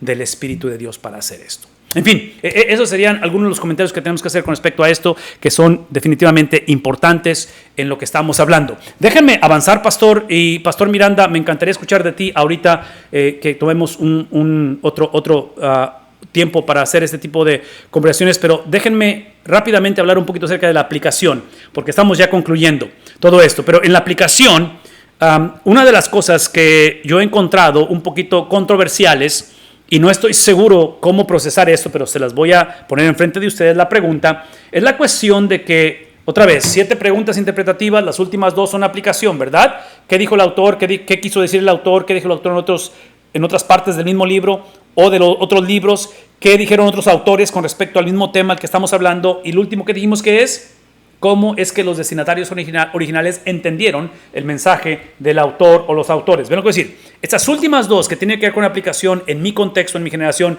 y la aplicación personal, extremadamente importante. No sé cómo enfatizar esto. Me encantaría pasar 3 horas más con ustedes para hablar de esto más en detalle, pero a lo mejor ahorita vamos a hacer una parte 2 de este tipo de enseñanzas. Pero esta cuestión de la aplicación, hoy en día muchos piensan que es la obra exclusiva del Espíritu Santo. Entonces, aparentemente, en este tipo de corrientes piensan que el trabajo del intérprete o del exponente, del expositor, del predicador, es simplemente lidiar con las 5 preguntas interpretativas. Las últimas 2 de aplicación, el Espíritu Santo se va a encargar de darle lo que se le dice el momento donde le cae el 20 a la persona y dice, ok, fue un mensaje poderoso, escuché la voz de Dios y ahora sé qué hacer con ello. Esa aplicación, muchos dicen que es la obra exclusiva del Espíritu Santo, que como predicador o como exponente o como maestro no tengo que preocuparme de ello. En los 7 pasos interpretativos no es así. Aquí es donde encontramos eso. Entonces, esa es una corriente o una fuente que lo ve así. La otra parte es donde lo integramos como parte o responsabilidad del expositor, de aquel que está presentando o enseñando la palabra de Dios. Por lo tanto, el sermón inicia, y esta es una de las frases favoritas que tengo de Charles Spurgeon, que él dijo, como un gran predicador, que el sermón inicia cuando inicia la aplicación del sermón. Entonces, hasta que la persona sabe qué hacer con lo que se presentó o la exposición, es ahí donde inicia realmente el sermón. Y otra vez, estamos hablando de la importancia de esta aplicación. La doctrina es relacional, por lo tanto, eso implica que la teología, y veo que está cortándose ahí, pero la teología es práctica.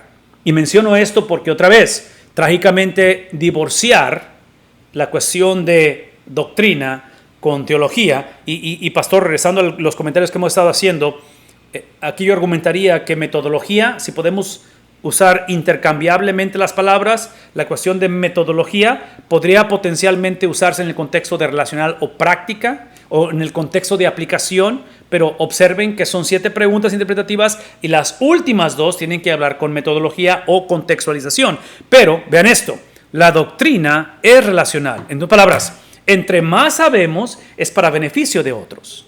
Y la cuestión de la teología, el estudio de la persona de Dios, es para llevarse a cabo. De tal manera que, así como el texto determina el sermón, la aplicación nos mueve o nos debe de llevar a ¿qué cosa? A crecer en similitud a Cristo. ¿Por qué? Porque la aplicación, el propósito de la aplicación del texto o del sermón o de la enseñanza, ya que lidiamos con todo este proceso interpretativo, ¿sí? La aplicación que es parte del proceso interpretativo me lleva eventualmente de conocimiento ahora a precisamente moverme en similitud a Cristo. Y aquí hay un principio que lo he enfatizado anteriormente y lo voy a decir una vez más, si alguien lo quiere poner en el chat, es extremadamente importante. El caminar en similitud a Cristo, esta es mi convicción, ¿sí? En cómo llevar este proceso, es a través de la palabra de Dios, es la exposición de la palabra de Dios, encontrarme con la palabra de Dios, ser confrontado con la palabra de Dios, similitud a Cristo, ¿sí? Ya fuimos regenerados, ya somos salvos, ahora es crecimiento, ¿verdad? O propósito por el cual fuimos salvos, es palabra de Dios, entonces ahora leo la Biblia no porque tengo, voy a la iglesia no porque tengo, sí, es porque puedo, ¿verdad? Ahora la inclinación, mi deseo es la palabra del Señor. Entonces, es palabra de Dios, es empoderamiento o plenitud o llenura de su Espíritu Santo. Entonces, si hay pecado no confesado, tenemos un problema serio, ¿verdad? Tiene que haber una vida en la cual el Espíritu de Cristo reine en la vida de la persona. Y número 3, es una vida en comunidad. Porque la interpretación de la Biblia es un proceso corporal. Entonces, una vez más, esa aplicación tiene que llevarme a la palabra de Dios. ¿Por qué? Esa es la razón. Esa es la razón. Porque la aplicación debe de estar conectada. Esto es importante, ¿sí? La aplicación del texto, del sermón, del estudio, tiene que estar conectada directamente a la intención original de la única persona inspirada en este proceso de estudiar la Biblia. ¿Quién es? Es el autor original. Y no hay manera, vean lo que voy a decir, no hay manera que pueda yo saber la intención original de la única persona inspirada si yo empiezo con las últimas 2 preguntas de las 7. Recuerdan que por eso iniciamos con el autor. En otras palabras, regresando al comentario, pastor, no inicio con la manera en que me gusta a mí la música en la iglesia, no inicio con la manera en que me gusta la hora de los cultos en la iglesia, no inicio conmigo. ¿Con quién inicio? Inicio con el autor original. Entiendo que esto toma precedencia y que aquí es donde está la autoridad. La autoridad no está en lo que yo pienso, en lo que yo siento, en lo que me hicieron o en lo que hice. Todo eso es válido y no minimizo lo que te hicieron y no minimizo lo que te pasó y no minimizo la pasión y las habilidades que tienes y lo que quieres hacer por el Señor. Nada de eso lo minimizo. Pero la pregunta es, ¿cuál es el fundamento y cuál es el objeto por hacerlo? Esa es la pregunta. Y más vale que sea algo más que la misma persona. En este caso, la aplicación fluye de una buena interpretación. ¿Qué estoy diciendo? Lo que estamos diciendo aquí es que si el sermón o la enseñanza batalla con la aplicación, si nuestra gente escuchó una cátedra y escuchó verdades profundas, pero la mitad de lo que se dijo no lo entendieron, o la mitad de lo que se dijo, o nada de lo que se dijo, no saben qué hacer con ello, este va a ser el argumento. Probablemente el problema fue la interpretación del texto. No es tanto que no supimos contextualizarlo. ¿Por qué? Esta es la razón. Porque el texto, una vez más, el texto es la revelación especial del carácter de Dios. Y si alguien tiene, o alguien, otra vez, su pasión, su empuje, su llamado en el evangelismo, si alguien tiene eso, es Dios. Nadie tiene más intención y más agresividad en la salvación del hombre que Dios mismo. ¿Cómo lo sé yo? Lo sé por Juan 3:16. Por la manera en la cual Él va a entregar literalmente a su mismo Hijo. Entonces, ¿qué estoy diciendo? Que hablar de interpretación tiene que ser el flujo de ello, tiene que fluir de ello. Y entre paréntesis, aquí es donde hago la distinción entre evidencia y resultado. Por favor, escúchenme. La buena interpretación es el resultado de la buena aplicación es el resultado, no la evidencia, de una buena interpretación. ¿Por qué? Porque cuando pienso en evidencia, pienso en mi persona en cuestión del inglés. El inglés que yo hablo es la evidencia que he vivido aquí por 30 años en Estados Unidos. Pero el español es el resultado de lo que soy. Es mi primer idioma, siempre va a ser mi primer idioma porque es lo que soy, no es lo que... El inglés es lo que hago, el español es lo que soy. Entonces, la aplicación fluye de lo que es el texto. Es literalmente el poder llevar a un encuentro donde el hombre no solamente sepa lo que Dios dice, pero el hombre conozca a Dios, que es lo que la aplicación me lleva en un momento dado. Esto lo he puesto anteriormente con respecto al proceso o un cierto tipo de metodología o fórmula, pero es que la doctrina o el texto lo que produce es doxología. Eso es importante en la interpretación de la Biblia. El texto, la doctrina, la teología, la cual es relacional y es práctica, ¿verdad? La doctrina lo que produce es la habilidad, ¿ven cómo decir? Es la habilidad de adorar a Dios no por las circunstancias, pero adorar a Dios en medio de las circunstancias. Esto es lo que hace la doxología, es adoración a Dios. Entonces, eso emana de ¿qué cosa? Emana del carácter de Dios, emana de lo que Dios ha hecho en mi corazón, ha transformado mi vida, que aun cuando estoy viendo tal vez el deterioro de mi salud, tal vez estoy viendo el matrimonio, que esta cosa no está funcionando muy bien y está cada vez más tensa, la situación económica, en fin, cualquiera que sea la circunstancia, ¿ven lo que decir? Cuando yo soy confrontado con la palabra de Dios, cambia la predisposición de mi corazón. De tal manera que la imagen es el apóstol Pablo, primer capítulo de Filipenses, ¿sí? Donde está en la cárcel, carta de prisión, Filipenses, y dice en el versículo, al final del capítulo, versículo que 26, creo que es, donde dice, para mí el vivir es Cristo y el morir, ¿qué es? Para mí literalmente es Cristo en su totalidad, que es el punto, que tiene la habilidad de declarar el carácter de Dios, aun cuando las circunstancias van en dirección opuesta. Eso es lo que produce, ¿qué cosa? Literalmente la palabra de Dios. ¿Ven lo que voy a decir? Es la habilidad de adorar a Dios, no por, pero en medio de las circunstancias, y ahora sí, me lleva a disciplinas. Me lleva, y Pablo otra vez, hablando a los filipenses, ejerciendo la disciplina, ejerciendo su llamado pastoral. Pablo, ejerciendo su llamado apostólico. Pablo, ejerciendo su llamado como padre espiritual, corrigiendo a la iglesia. En otras palabras, esto que está aquí son los llamados que tenemos. Esto que está aquí es la manera en que nos reunimos. Escuela dominical, himnos, hablamos de toda esa cuestión metodológica. Es importante, pero ¿de dónde emana esto? Emana de la palabra de Dios que ha transformado mi corazón. Ahora sí, mis disciplinas, la manera en que yo vivo, cómo fui criado, quién fueron mis papás, mi pastor todo eso se convierte en el vehículo para poder expresar la mente de Cristo en un contexto no saludable. Entonces, aun cuando la iglesia ha cambiado, aun cuando el liderazgo de la iglesia no es mi preferencia, escuchen mi corazón hablar, escúchenme. Sí.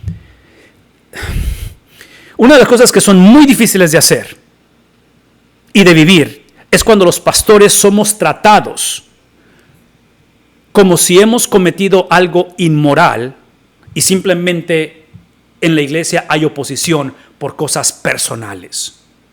Somos marginados, inclusive expulsados de iglesias por cosas que no son bíblicas. Son simplemente un encuentro de personalidades o de caracteres o de preferencias personales.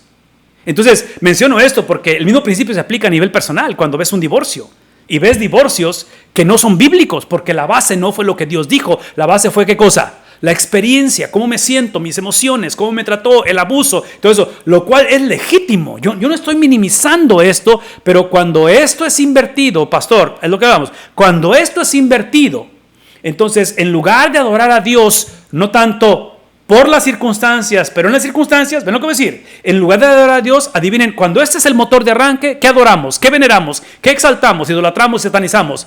Mis preferencias personales.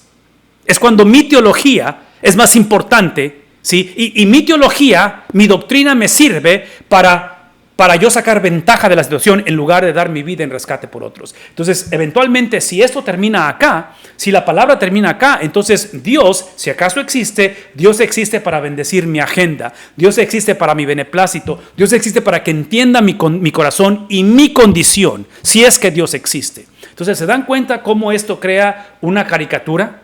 Una distorsión de lo que es el evangelio, que al final de la conversación, si esto es invertido, Dios literalmente le ha dicho al pueblo a través de las edades: tú eres responsable por tu propia vida y dale hasta ver hasta dónde llega esto. Y es obvio que no está funcionando, ¿no es cierto? Es obvio que no está funcionando. La otra cosa es que se nos olvida que cuando esto es invertido, vamos a dar cuenta de ello. Inevitablemente tenemos que dar cuenta al Señor. En fin, el mismo espíritu que ilumina la interpretación es el mismo espíritu que guía ¿qué cosa? Entonces, no podemos separar interpretación de aplicación. Es el flujo, ¿verdad? No es la evidencia, es el resultado de ella y es el mismo espíritu. La meta de la aplicación, escuchen esto, la meta de la aplicación de un texto, de una predicación, de una enseñanza, es la misma que tiene como meta la interpretación. ¿Qué cosa? ¿Cuál es el punto de la aplicación? ¿Cuál es el punto de la interpretación? No es mi preferencia personal, es lo que dijo Dios. Entonces, la aplicación, y déjenme ver si es lo que sigue aquí, la aplicación lo que hace es que distingue distingue lo que es descriptivo en el texto y lo que es prescriptivo en el texto. Entonces, si estoy predicando el libro de Samuel, una vez más, usando el ejemplo que puse al principio con Elcana, Ana y Penina, ¿verdad? Entonces, estoy predicando el libro de Samuel, la aplicación me va a permitir lidiar, porque como ya sé lo que dice el texto, y el texto ya me enseñó lo que es prescriptivo y lo que es descriptivo, entonces al momento de aplicarlo, voy a poder manejar en el contexto en que estoy hablando de los niños, estoy hablando de jóvenes, estoy hablando en una cárcel, estoy hablando, ¿me explico? Esa contextualización tiene que estar directamente conectada con lo que el autor original no solamente dijo, pero quiso decir, porque ahí es donde está otra vez la autoridad de todo ello. Muchas veces la Biblia narra lo que no aprueba, y estoy usando el ejemplo de Elcana, al ser practicar la poligamia, y obviamente la Biblia no aprueba eso. El sermón no puede continuar siendo gobernado por la aplicación, es lo que acabamos de decir, ¿verdad? 7 preguntas interpretativas, iniciamos con estas 5, no iniciamos con la interpretación, con la aplicación. No puede ser invertido porque, otra vez, aquí es donde trágicamente, y otra vez, aquí es donde trágicamente estamos fomentando o estamos perpetuando o estamos cultivando lo que por naturaleza existe en la cultura, que es precisamente el buscar iglesias o el buscar sermones que sean, entre comillas, prácticos. Y muchas veces lo que significa eso de que lo práctico es simplemente venir a la palabra de Dios o venir a una iglesia a decirle al pastor, y eso es lo que le está diciendo la gente al pastor sin decírselo, pero se lo está diciendo, es pastor, tengo mucha necesidad, pastor, tengo preguntas, pastor, tengo luchas internas, o a lo mejor, pastor, estoy avanzando en mi carrera y cosas grandes están pasando. Independientemente, aquí está el punto, la gente viene cuando esto se convierte en normativo y la gente viene a decirle al pastor, pastor, no tengo el tiempo realmente para leer este libro y realmente no me interesa, porque mi idea preconcebida es que si Dios existe, existe para mi beneplácito, ¿verdad? ¿Recuerdan esa mentalidad? Eso es el deísmo, ¿verdad? Dios existe para mi beneplácito. Entonces, todo lo que necesito, porque creo que esa es la palabra de Dios, o sea, creo, lo que necesito es que tú me digas qué hacer y de alguna manera motívame a querer hacerlo. ¿Escucharon eso? Es cuando continuamos haciendo esto. Cuando la aplicación gobierna la exposición de la palabra de Dios, en lugar de que sea el texto, cuando lo que gobierna es simplemente el no perder la gente. No me interesa alcanzar gente, me interesa no perder a la gente. Entonces, aquí es donde entra lo que preguntabas hace rato, pastor, es cuando mis preferencias personales toman precedencia sobre lo que la palabra de Dios me está llamando a comunicar. Entonces, ahí es donde tenemos que tener cuidado de no continuar haciendo eso, porque siento que ese es uno de los problemas que trágicamente es uno de los cánceres, es una de las pandemias que hay en los púlpitos hoy en día, que sus sermones son prácticos, pero realmente lo que significa no es que son prácticos, es simplemente que no tienen como base lo que Dios ha dicho o lo que Dios ha querido decir. La aplicación nos ayuda a que la relevancia del Evangelio, escuchen esto, sea percibida con relevancia. Esto es lo que no estoy diciendo. Esto es lo que no estoy diciendo en la pantalla. No estoy diciendo que la aplicación hace relevante el Evangelio. El Evangelio siempre es relevante. Porque voy a decir una vez más, nadie tiene más pasión por las almas. Nadie tiene más pasión por tu matrimonio, por tus hijos y por tu iglesia que Cristo. Nadie más tiene. Él es el pastor de la iglesia. Entonces, el mensaje, porque el Evangelio es Cristo, ¿verdad? Es la persona y la obra de Cristo. Entonces, la persona de Cristo siempre es relevante, pero una vez más, dentro de la economía de Dios, del plan redentor eterno de Dios, Él ha decidido, desde el principio de la historia, Él ha decidido hacernos mayordomos de esa multigracia, de esa multiforme. Entonces, Él nos ha entregado, Él nos ha comisionado, Él nos ha empoderado, y ese empoderamiento o comisión es para darnos, bajo la unción de su Espíritu, basado en un mensaje que no es de nosotros, la palabra de Dios, nos da la habilidad de que esa relevancia, ese mensaje relevante, esa persona relevante, sea, ¿qué cosa?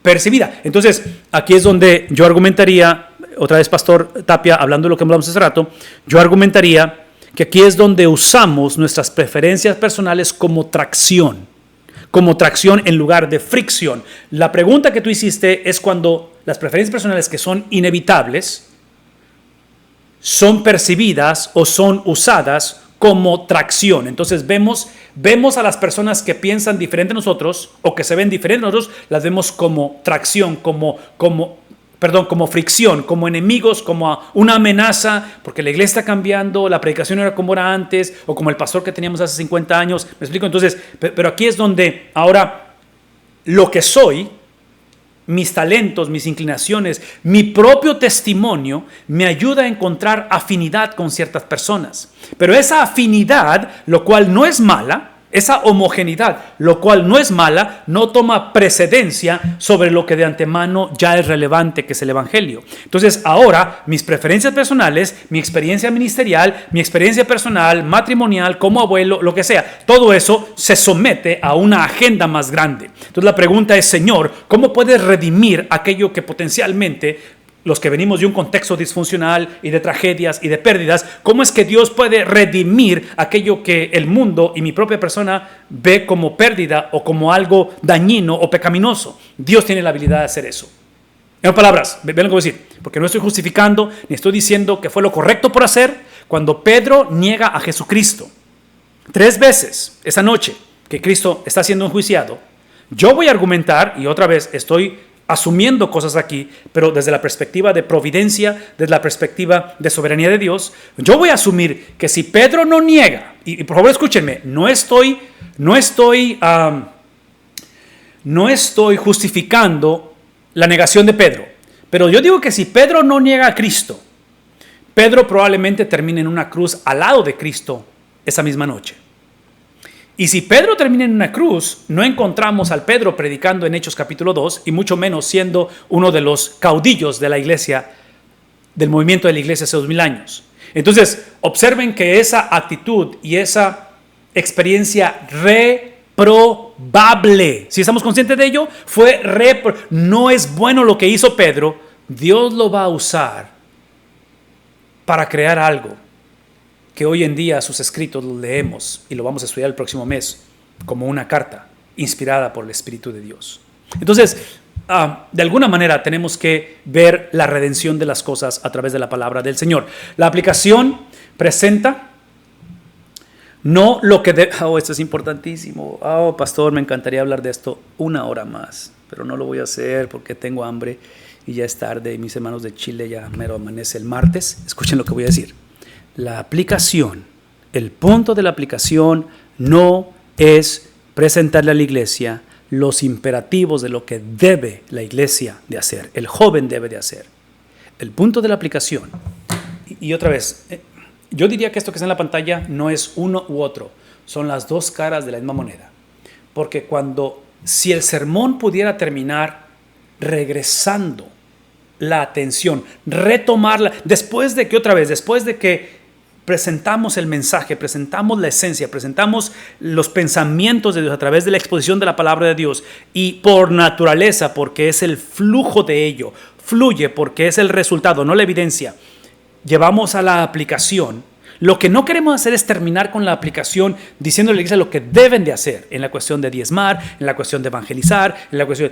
Eso está implicado, necesita hacerse. Pero yo diría que la cereza del pastel, el broche de oro, el punto así donde crea esa transformación es lo que Dios ha hecho. Es lo que Dios ha hecho. Entonces, pensar así nada más rápidamente, pensar en la manera en que Dios acepta al hombre, la manera en que Dios regenera la vida del hombre, en la salvación del hombre. Yo argumentaría que esa salvación, esa aceptación de Dios está basada en que primero el Hijo tuvo que ser rechazado, tuvo que ser abandonado, tuvo que ser olvidado, vituperado y eventualmente maldecido. Y la maldición lo llevó a conocer la muerte. Entonces, menciono esto porque observen que necesitamos hablar de lo que Dios hace en la vida del hombre, pero está basado en lo que Dios ya hizo en la vida del Hijo. Entonces, ¿ven el contraste? ¿Cuál de las dos? La respuesta es sí, son las dos. Entonces, en el estudio de la palabra de Dios, en los sermones, si pudiéramos pensar en esos términos, de que es importante lo que la iglesia necesita hacer. Y debemos llamar a la iglesia a hacer. Hay que actuar, ¿verdad? La gran comisión está basada, versículos 19 y 20, ¿sí? Ir por todo el mundo y predicar. Por tanto, ir por todo el mundo. Y la gran comisión está basada en ¿qué cosa? En el versículo 18. Cuando Cristo, basado en lo que hizo, ¿qué es lo que dice Cristo? Toda potestad me es dada. Ya sea que vayan o sea que no vayan. Toda potestad me es dada. Entonces, en el sermón tengo que instar, tengo que hablar acerca de la importancia, tengo que contextualizar cómo se vería la iglesia en un proceso de evangelización, en un proceso de plantar iglesias, en un proceso de misiones, en un proceso, y soñar con todo ello. Pero ¿cuál es la base? La base es que ese proceso, ese mandato va a costar la vida de cada uno de nosotros, va a costar una vida, va a costar ceder mis derechos, ¿verdad? Las metodologías. La iglesia no va a ser la misma iglesia. ¿Por qué? Porque está basado en la potestad, no de la iglesia, en la potestad, no de una metodología, en la potestad, no de nuestras habilidades o el carisma o inclusive la necesidad que hay en el mundo. Está basada en la potestad que le pertenece exclusivamente a la persona de Cristo. Por eso el versículo 18 dice, toda potestad me es dada en el cielo y en la tierra. Y una vez más, escúchenme, con eso voy a acabar. Pastor Miranda, si tienes algún comentario o hay algún comentario ahí, me encantaría escuchar de ti. Ven lo que voy a decir. Una vez más. El corazón misionero, la pasión de Cristo, el espíritu de encarnación del Dios de la Biblia, desde el principio de la historia, donde en esa gran comisión, Cristo dice, toda potestad, toda autoridad, en el cielo y en la tierra, y por lo tanto, la entrego a ustedes. Vayan, incrementen la fama de mi Padre Celestial. ¿Cómo lo van a hacer? Cristo va a desplegar la metodología. Y la metodología va a ser a través de evangelización y a través de discipulado. Entonces, la iglesia no tiene un poder nato o intrínseco. Es literalmente el poder forense de alguien más, depositado. Entonces, vemos la soberanía, la providencia, el poder de Cristo, literalmente, vean lo que decir, depositando y trayendo ese poder, ¿verdad? Hechos capítulo 2. Es a través de la exposición de la palabra de Dios, el Espíritu de Dios, ¿verdad? Entonces, aquí está el poder de Cristo. Por favor, no pierdan esto. Y esa misma autoridad, ese mismo poder, determina la metodología de cómo se va a llevar la administración de ese poder. Yo voy a argumentar que esa es la predicación de la palabra de Dios. La predicación de la palabra de Dios es el poder de alguien más que nos ha investido, basado en lo que Dios ha dicho y basado en lo que Dios ha hecho.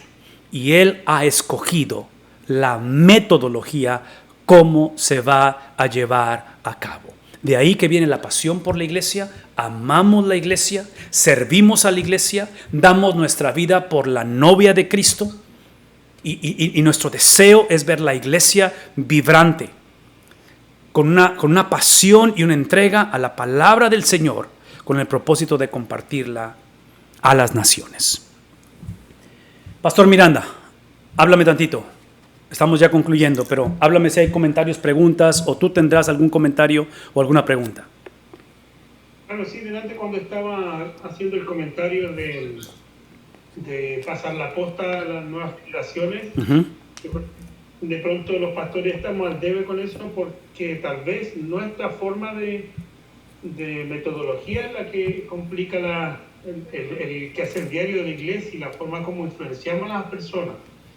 Porque creo que el apóstol Pablo, al cual lo hizo Moisés y grandes líderes en la palabra del Señor, se allegaron a personas que seguramente Dios puso a su lado para poder enseñarles directamente el ministerio. Entonces, pienso yo que a veces, y por experiencia acá en Chile, hemos visto que los pastores se vuelven pastores como administrativos o profesionistas, y de pronto se hacen indispensables, que si no está el pastor no funciona la iglesia. Entonces, creo yo que deberíamos perderle un poco el miedo a ser guiados por la iglesia o el liderazgo y perder el trabajo, porque en verdad el Señor ha sido un llamado que está por sobre las circunstancias de lo que nos sucede en tal o cual iglesia.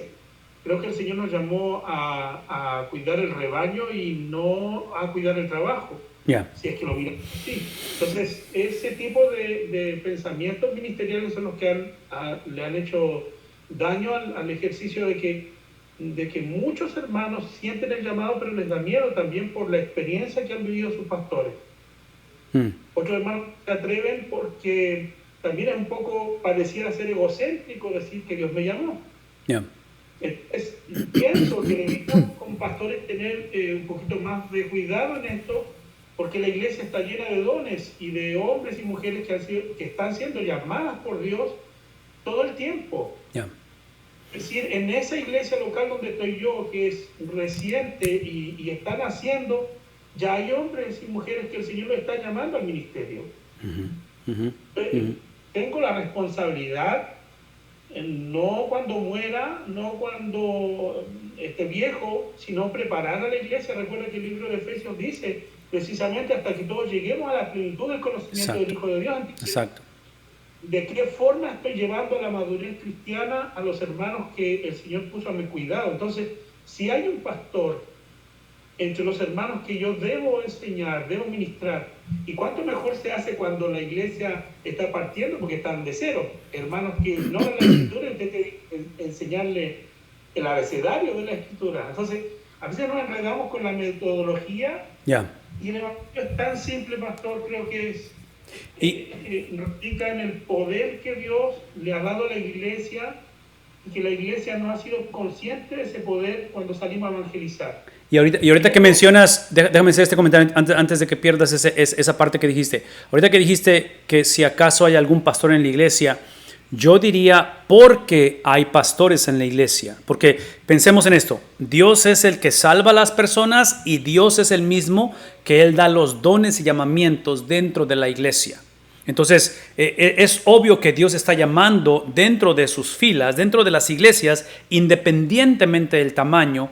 Hay personas que han sido llamadas para labores específicas y otra vez, esto que estamos hablando, nada más para aclarar esto, estamos hablando de función dentro de la iglesia, no estamos hablando de que esos llamamientos son mejores que otros. Es simplemente que la analogía de un cuerpo, somos diferentes miembros con diferentes funciones. Y aquí entre paréntesis, Pastor Miranda, déjame hacer ese paréntesis rápidamente. Pastor Tapia, aquí es donde el trabajo que hacen personas como tú y muchos otros dentro de las convenciones, dentro de las regionales a nivel nacional, y es que el Pastor Miranda me hizo pensar en esto, porque estabas hablando, Pastor Miranda, y disculpa que te haya interrumpido, pero estás hablando acerca de la posibilidad de, como pastores, que no es normativo que tengamos una intencionalidad o un plan de sucesión, de pasar la estafeta, ¿verdad? Es lo que estás hablando ahorita, y eso sucede por diferentes cuestiones, y el Pastor Tapia hizo mención a algunas de ellas, pero aquí está mi punto. Dos cosas que quiero mencionar rápidamente, y aquí es donde el Pastor Tapia necesito de su ayuda en ese aspecto. Una es que, trágicamente, ese tipo de situaciones que describiste, Pastor Miranda, es el tipo de pastorado que es el más común, donde pastoreamos como llaneros solitarios.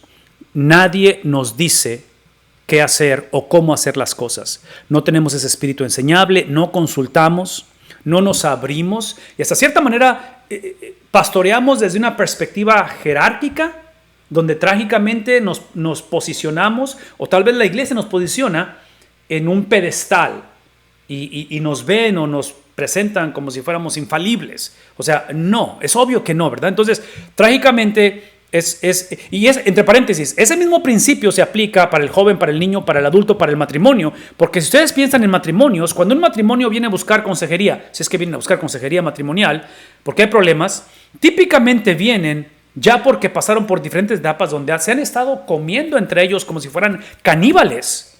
Entonces, para cuando vienen, el buscar ayuda típicamente es para buscar la opinión objetiva de alguien más, que en este caso si vienen con el pastor, no es solamente la opinión objetiva, pero es la opinión de Dios, asumiendo que va a presentarles la enseñanza bíblica, que es el punto, de que mucha de ese canibalismo que se lleva en el matrimonio, o en la iglesia, o donde quiera, de estarse comiendo uno a otro, es precisamente por llevar un cristianismo o una vida en separación, en lugar de comunidad.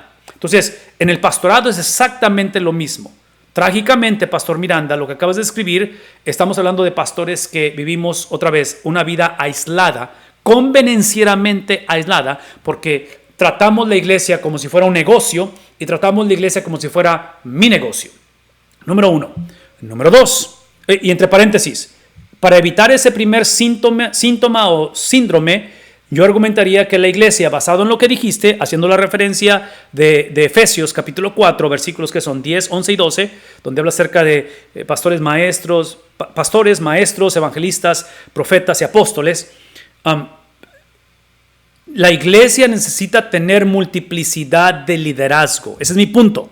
Entonces, el ejemplo tuyo como pastor que estás por celebrar el primer año, hablar de lo que estás diciendo, que yo estoy consciente que en una obra nueva es mucho más fácil hablar de esto porque no hay historial que tienes que navegar. Aquí lo estás construyendo. Lo difícil en una obra nueva es que no hay gente que ganar la gente, ¿verdad? Pero en una iglesia establecida hay ideas preconcebidas, hay tradiciones, hay perspectivas, en fin, ustedes saben que hay que navegar todo eso. Pero aquí es el punto. Una es de que la iglesia necesita ser gobernada. Por favor, escúchenme. Alguien o algo está gobernando la iglesia. El gobierno de la iglesia es inevitable. Alguien lo gobierna. Entonces, el concepto de gobierno congregacional, lo cual, otra vez, podemos hacer una clase con respecto a esto, ¿ok? Como bautistas, estoy consciente de ese gobierno congregacional, pero aquí es mi punto. Siento que a veces lo usamos, ese gobierno congregacional, como un atajo, como una manera de tapar el sol con un dedo para excusar en empoderar gente que no califica para gobernar la iglesia. Porque si la iglesia es gobernada por comités, la pregunta es cómo es que la iglesia es puesta en esos comités. Y si está violando la descripción bíblica, tenemos un problema. ¿Qué es mi punto? Mi punto es de que la iglesia necesita ser gobernada por personas que califiquen. Y aquí es donde entra otra vez las cualidades presentadas por la palabra de Dios. Entonces, por una parte es otra. Pastor Tapia, aquí es donde entras tú en la conversación. Por otra parte, pienso, Pastor Miranda, que lo que describiste ahorita, que es un problema en Chile y en el resto de la humanidad, a nivel de iglesia, es la falta de educación teológica y ministerial. Entonces menciono al Pastor Tapia porque esta clase ha sido hospedada desde un principio por el Instituto Teológico Koinonia.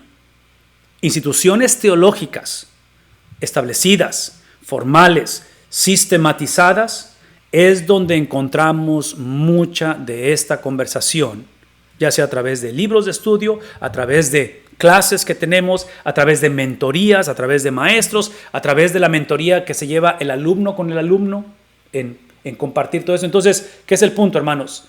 Que agradecemos que podemos hacer esto virtualmente desde la comodidad de casa y que ahorita nos desconectamos y ya terminamos el día, a diferencia que estuviéramos en otros lugares, pero aquí está mi punto.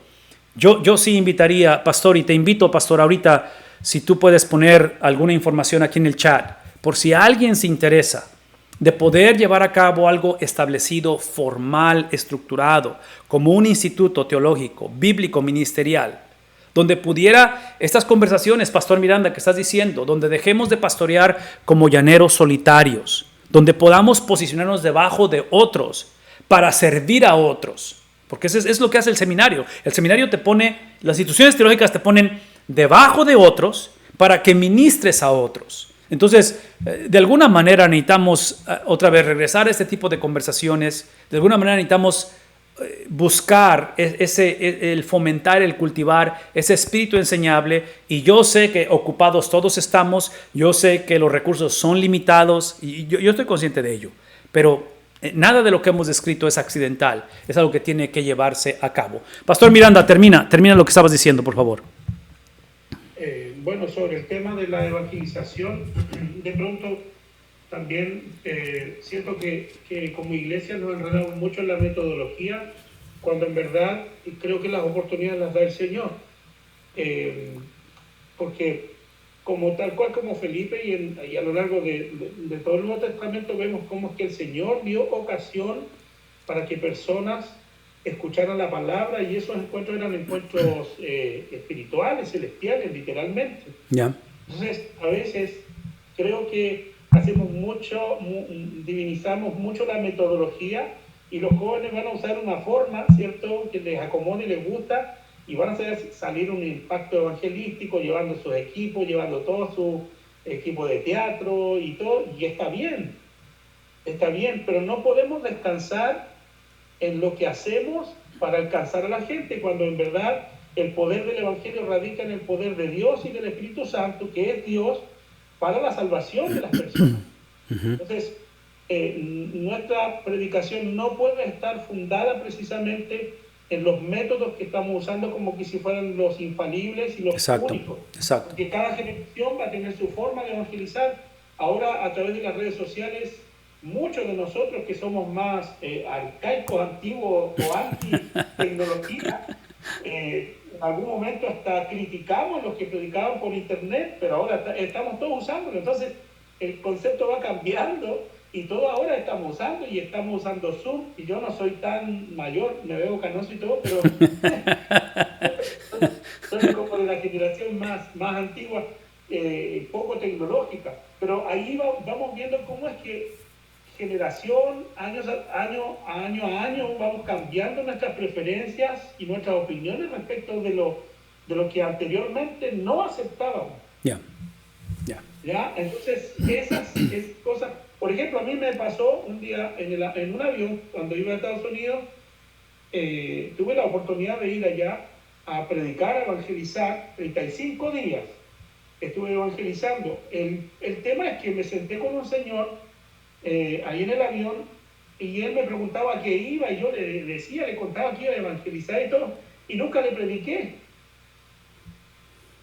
35 días después, eran 9 horas de viaje desde Chile a Dallas, pero 35 días después, en el mismo avión, el mismo varón, a los 35 días, se sentó al lado mío y me dijo: pastor, está de vuelta, ahora sí tiene que predicarme. Él mismo me obligó a que le predicara el Evangelio. Entonces, esos encuentros son divinos, y nosotros a veces no podemos discernir por estar tan enredados en nuestra metodología. Exacto. O en nuestro funcionamiento como eclesial, cuando Dios nos da la oportunidad de llevar a las personas a Cristo. Entonces hay que quitar un poco los formatos e ir y descansar en el poder de Dios cuando Él nos está instando a predicar y llevar la palabra. Claro. Eso ha ocurrido muchas veces. Sí, pastor, definitivamente. Y es lo que el pastor Tapia mencionaba hace un momento, donde potencialmente invertimos el orden en cuestión de metodología por sobre teología o doctrina. Y es lo que está en la pantalla ahorita, ¿verdad? De que es importante lo que hacemos, y el sermón tiene que ser aplicado. La gente tiene que saber qué hacer con la información que se le ha compartido, pero esa información o esa aplicación o eso de que la iglesia necesita hacer, en este caso la metodología, depende y emana de lo que Dios ha hecho, de las promesas de Dios, del carácter de Dios, de la exaltación de Dios, en fin, es ahí donde encontramos esas citas divinas como la que estás describiendo ahorita. Antes de irnos...